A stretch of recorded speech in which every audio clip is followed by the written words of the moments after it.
দীর্ঘদিনের ফ্যাসিবাদী ব্যবস্থার কবল থেকে মুক্ত হতে লাখো প্রাণ যেদিন এক হয়েছিল কেন্দ্রীয় শহীদ মিনারে, সেদিন ঘোষণা হয় এক নতুন রাজনৈতিক বন্দোবস্ত প্রতিষ্ঠার। এমন একটি রাজনৈতিক বন্দোবস্ত তৈরি করতে চাই যেখানে আর কখনোই কোনো ধরনের স্বৈরতন্ত্র, কোনো ধরনের ফ্যাসিজম ফিরে আসবে না। তার এক মাস পর সেই শহীদ মিনার থেকে জুলাই অভ্যুত্থানে নেতৃত্ব দেওয়া তরুণদের সমন্বয়ে যাত্রা শুরু করে জাতীয় নাগরিক কমিটি। গণ অভ্যুত্থানের শক্তিকে সংগঠিত করার লক্ষ্যে গঠিত এ কমিটিতে যোগ দেয় গণতান্ত্রিক ছাত্রশক্তি, ছাত্র অধিকার পরিষদ, ইসলামী ছাত্র শিবির, ছাত্র ফেডারেশন, ছাত্র ইউনিয়ন, রাষ্ট্রচিন্তা, ছাত্র মজলিস, এবি পার্টি, ইসলামী ঐক্যজোট, কওমি অনুসারী শিক্ষার্থী সহ বিভিন্ন সমাজকর্মী ও পেশাজীবী। অভ্যুত্থানের চেতনা ধারণ করে এই প্ল্যাটফর্ম থেকে আগামী সপ্তাহে আত্মপ্রকাশ করতে যাচ্ছে নতুন এক রাজনৈতিক দল। সংগঠনটির নেতারা বলছেন, ধর্মনিরপেক্ষ কিংবা ধর্মভিত্তিক নয়, বরং দায় ও দরদের রাজনীতি হবে বাংলাদেশ পন্থাকে সামনে রেখে। বাংলাদেশের মানুষ তারা পাহাড়ে বাস করুন আর সমতলে বাস করুন, সকলের মধ্যে যাতে বাংলাদেশ পন্থা এক মূল বিষয় হয়ে ওঠে, সে বিষয়টাকেই আমরা ফোকাস করতে চাই। 15 সালে ভ্যাট বিরোধী আন্দোলন, 2018 সালে নিরাপদ সড়ক আন্দোলন এবং একই সাথে আপনার কোটা সংস্কার আন্দোলন এবং সর্বশেষ কিন্তু এই ফ্যাসিবাদের পতনটা 2024 সালে ছাত্রদের এবং নিরপেক্ষ ব্যানার হয়েছে। অর্থাৎ সোসাইটির মধ্যে কিন্তু গত 10 বছর একটা প্রজন্মের মধ্যে কিন্তু আপনার নতুন রাজনৈতিক আকাঙ্ক্ষাটা তৈরি হয়েছে।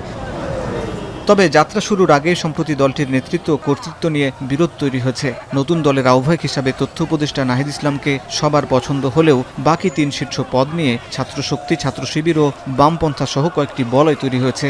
এসব পদের জন্য আলোচনায় আখতার হোসেন, সাবেক শিবির নেতা আলী হাসান জোনায়েদ, নাসিরউদ্দিন পাটোয়ারি, সার্জিস আলম এবং হাসনাত আবদুল্লাহ সহ বেশ কয়েকজন। তবে বিভক্তি নয়, বরং এটি গণতন্ত্রের সৌন্দর্য বলে মত সংগঠনটির নেতাদের।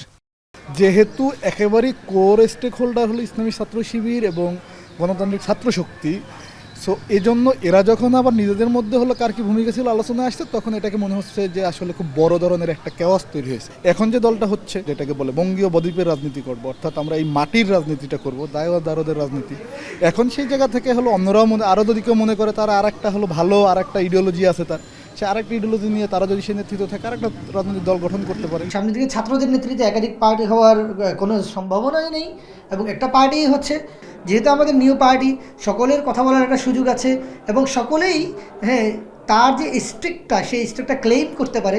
খুনি হাসিনার বিরুদ্ধে উই আর ইউনাইটেড। তবে এখন এই 24-এর পরে আমাদের সুযোগটা পেয়েছি, সবাই সবার মতামত পেশ করতেছে। আমাদের মধ্যে ফেসবুকে হচ্ছে, কথা হচ্ছে, ইন্টারনালি কেউ কারোর মধ্যে কোনো প্রবলেম নেই।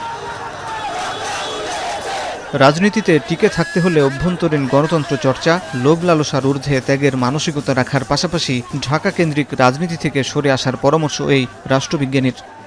শুরু থেকেই কোনো ইমেজ সংকটের পড়েন, তাদের ইমেজ নিয়ে যদি জনমনে প্রশ্ন থাকে, জনগণের কাছে পৌঁছতে পারবে বলে মনে হয় না। সুতরাং একটা রাজনৈতিক দল হিসেবে টিকে থাকতে হলে একদল আদর্শবাদী নেতৃত্বের প্রয়োজন রয়েছে, যারা তাদের আদর্শের প্রতি অবিচল থাকবেন, কমিটেড থাকবেন এবং তারা যে কোনো পর্যায়ে যে কোনো ধরনের স্যাক্রিফাইস করতে তারা প্রস্তুত থাকবেন।